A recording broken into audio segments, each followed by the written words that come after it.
Okay, well, I think we have some good news maybe to report on the Stan Lee situation today.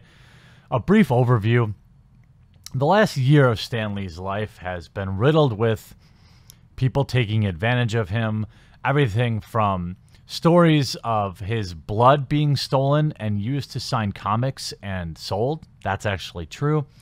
Stories of his daughter basically living off him entirely and getting mad when he only leased her Jaguar and didn't buy it for her. The man also recently lost his wife, has had battles with pneumonia, and has been financially and mentally taken advantage of by just about everyone surrounding him in his life. The recent court document referred to this situation as Stan Lee is currently recovering from severe physical and emotional injuries caused by Kaya Morgan during the period in which Kaya Morgan controlled each and every one of Stan Lee's acts or admissions, separated Stan Lee from his family, friends, close advisors. We saw what appeared to be compelled videos of Stan Lee endorsing Kaya Morgan when clearly he was not in the right state of mind. I'm starting to wonder how much of Stan Lee is really there. Having experienced dementia firsthand in my family, I'm wondering if people are taking advantage of him in his bad days. Normally when you are 95 years old, you have a few bad days. And maybe people are using that to take advantage of him, but certainly Stan Lee needs someone to help him out. Yesterday I did a video about a judge, Judge Ruth Kleeman, dismissing a order of protection that was in place to protect him from Kaya Morgan, forcing Morgan to not contact him and to also stay 100 feet away.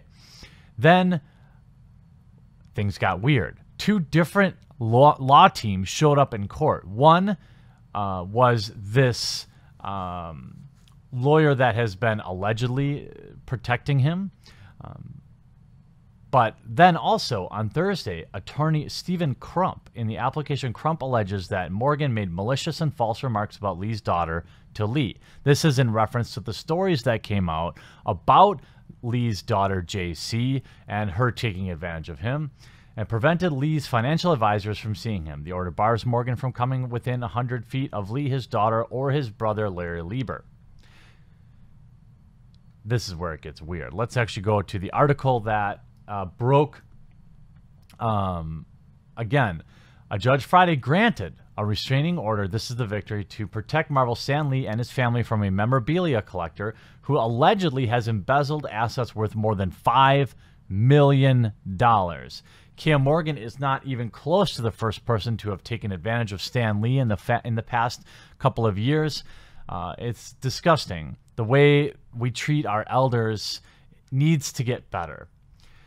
According to allegations, Morgan's last interaction with Lee was when he and his mother abducted Lee from his house, took him to an apartment in a last-ditch effort to cut off Stan Lee from any meaningful communication with anyone other than himself and those he could control.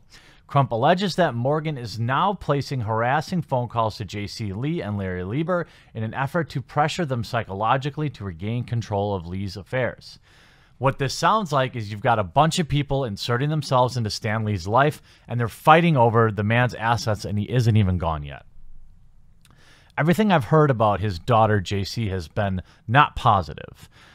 You don't need to know somebody firsthand to see them living off their father and know that they don't have a lot of aspirations in life. Now, Stan and his wife probably babied her, probably told her she didn't have to work.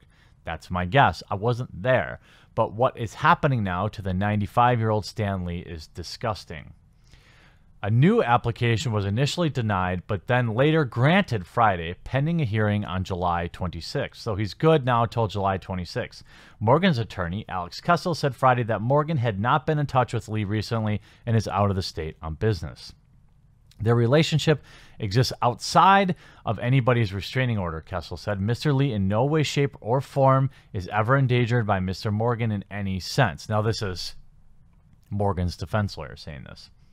Two different attorneys appeared in Kleeman's courtroom on Friday morning claiming to represent Stan Lee.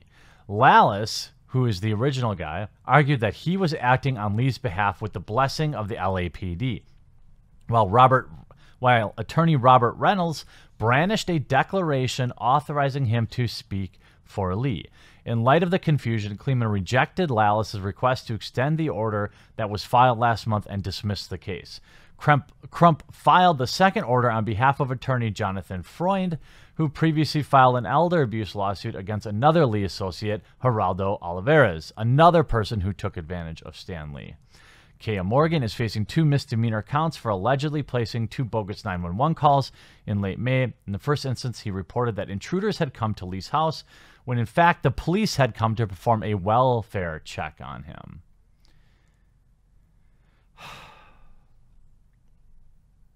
I don't even know.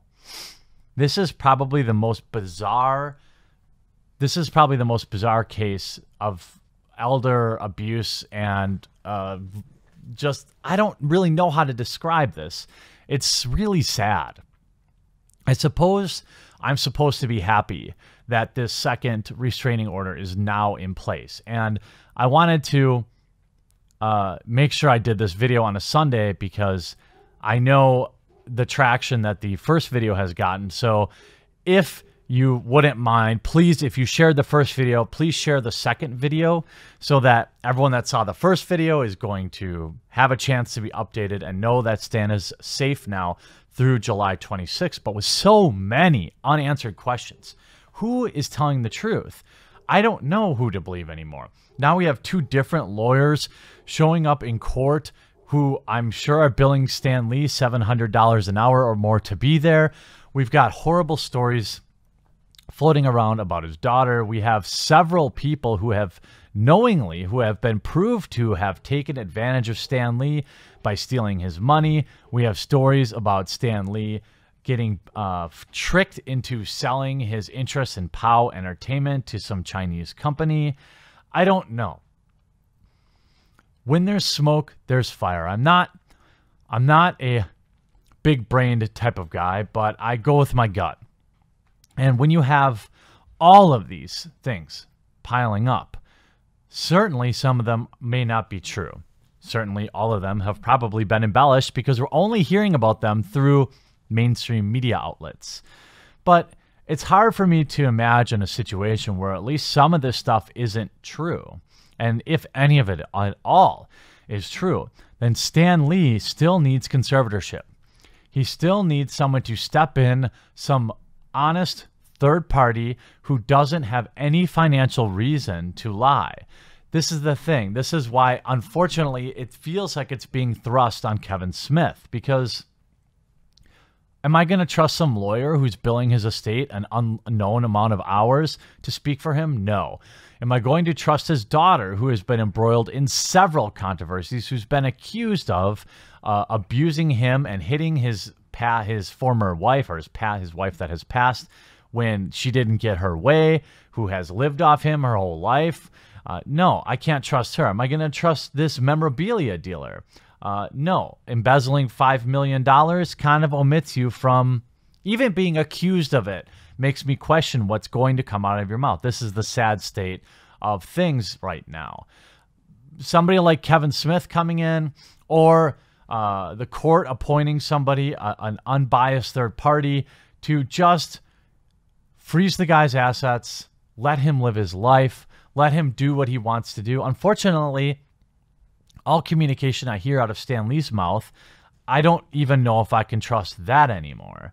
The story is sad, and I don't want to always be doing like depressing stories, but I want to be able to report on it. I want to be able to spread the word so that hopefully maybe Kevin, maybe somebody else who's some unbiased third party who doesn't benefit in any financial way, hey, pay him a salary. I don't care. Get somebody in there who's reputable, who's going to make Stan Lee's final years on this planet what he's earned them to be, relaxing, doing what he wants to.